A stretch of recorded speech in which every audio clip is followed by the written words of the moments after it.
نبی کریم صلی اللہ علیہ وسلم نے ارشاد فرمایا، بہت ہی پیاری حدیث ہے، انما ینصر اللہ هذه الامہ بضعیفها بدعوتهم وصلاحهم واخلاصهم۔ حضور علیہ الصلوۃ والسلام نے ارشاد فرمایا کہ اللہ تعالیٰ اس امت کی مدد کرتے ہیں ان کے کمزور لوگوں کی وجہ سے، ضعیف لوگوں کی وجہ سے۔ آپ دیکھتے ہیں معاشرے میں بے حیائی پھیلی ہوئی ہے اور ناپ تول میں کمی کرنا اکثر لوگوں کا یہ شیوا بن چکا ہے، اور دھوکہ دینا، خیانت کرنا، جھوٹ بولنا، وعدے کی خلاف ورزی کرنا یہ لوگوں کی عادت بن چکی ہے، اور یہ اخلاق رذیلہ پھیل چکے ہیں۔ لیکن اللہ کی پکڑ نہیں آتی، اللہ کا عذاب نہیں آتا۔ اللہ ان لوگوں کو پکڑتے کیوں نہیں ہے؟ نبی کریم صلی اللہ علیہ وسلم نے ارشاد فرمایا،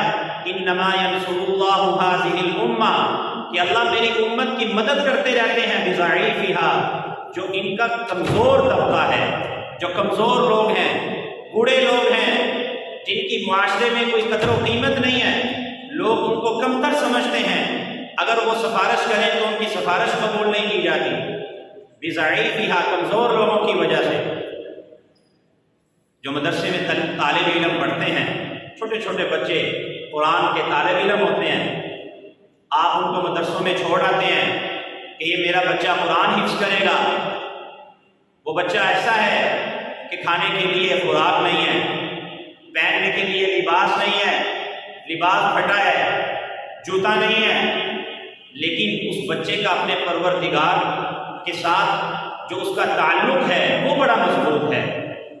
جب رات کے وقت لوگ اللہ کے حکموں کو توڑ رہے ہوتے ہیں اور اللہ کی نافرمانیوں میں ساری رات گزار دیتے ہیں، تو یہی ایک چھوٹا سا بچہ قرآن کا طالب علم رات کے تیسرے پہر میں اٹھتا ہے، 3 بجے اٹھتا ہے، جب میٹھی نیند کا وقت ہوتا ہے اور لوگ اللہ کی نافرمانیوں میں مصروف ہوتے ہیں، یہی بچہ جس کو کھانے کا اس کے پاس کچھ نہیں ہے، پہننے کے لیے اس کے پاس کچھ نہیں ہے، لیکن 3 بجے کا وقت ہے، وہ بچہ اٹھتا ہے، وضو کرتا ہے، اور اسی لباس میں اور پیاس کی حالت میں، بھوک کی حالت میں اپنے پروردگار کے سامنے آ جاتا ہے اور تہجد کی نماز کے لیے نیت باندھ لیتا ہے۔ ایک طرف ایک معاشرہ گناہوں میں مصروف ہے، اللہ کے حکموں کو توڑ رہا ہے، لیکن قریب میں ایک مسجد ہے، ایک مدرسہ ہے، وہاں پڑھنے والا ایک ننھا سا بچہ، چھوٹا سا بچہ رات کے وقت اٹھ کے اللہ کو راضی کرتا ہے، اللہ کے سامنے ہاتھ پھیلاتا ہے، اللہ کو وہ بچہ بڑا پیارا لگتا ہے، اللہ کو اس بچے میں بڑا ترس آتا ہے۔ اگر اللہ ارادہ کر بھی چکے ہوتے ہیں میں ان لوگوں پہ عذاب نازل کر دوں، لیکن اس بچے کی وجہ سے اللہ تعالیٰ اس ساری بستی سے عذاب ہٹا لیتے ہیں۔ جیسے روایات میں آتا ہے نا کہ جب کوئی نیک آدمی، اللہ کا ولی، اس کو ایسے قبرستان میں دفنایا جاتا ہے جس میں گناہگار لوگ ہیں، جب اس نیک شخص کو دفنایا جاتا ہے، اس نیک آدمی کی وجہ سے اللہ تعالیٰ ان سب قبروں والوں پہ اپنی خاص رحمتیں نازل فرماتے ہیں، سب کی مغفرت فرما دیتے ہیں۔ تو نبی کریم صلی اللہ علیہ وسلم نے ارشاد فرمایا، انما ینصر اللہ هذه الامہ بضعیفها، کہ جو کمزور طبقہ ہے،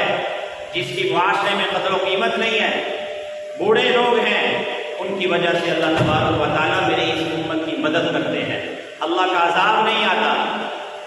عہد نبوی میں 2 بھائی تھے، ایک بھائی نبی کریم صلی اللہ علیہ وسلم کی خدمت میں آیا کرتا تھا، ہر وقت آپ صلی اللہ علیہ وسلم کی مجلس میں، صرف اس لیے کہ آپ صلی اللہ علیہ وسلم کوئی بات ارشاد فرمائیں تو ایسا نہ ہو کہ میں اس مجلس میں شریک نہ ہوں۔ نبی کریم صلی اللہ علیہ وسلم سے علم حاصل کرنے کے لیے ہمہ وقت آپ صلی اللہ علیہ وسلم کی خدمت میں رہا کرتا تھا۔ دوسرا بھائی کھیتی باڑی کرتا تھا، کام کاج کرتا تھا، کاروبار کرتا تھا۔ نبی کریم صلی اللہ علیہ وسلم کی خدمت میں پہنچا، شکایت لے کے غصے میں روتے ہوئے، یا رسول اللہ، سارا دن میں کاروبار کرتا ہوں، کھیتی باڑی کرتا ہوں، میں اس کو کما کے دیتا ہوں، اس کو میں کھلاتا ہوں، یہ میرا ہاتھ نہیں بٹاتا، کہ آپ کے پاس علم حاصل کرتا رہتا ہے، اس کو بھی بیچ دیا کریں کہ یہ کچھ کمایا کرے۔ نبی کریم صلی اللہ علیہ وسلم نے بہت خوبصورت جملہ ارشاد فرمایا، آپ نے فرمایا لعلک ترزق بہ، یہ بات یاد رکھ لے کہ جو تجھے رزق دیا جا رہا ہے، جو کیا تجھے دولت مل رہی ہے، ہو سکتا ہے تجھے اسی کی وجہ سے مل رہی ہے،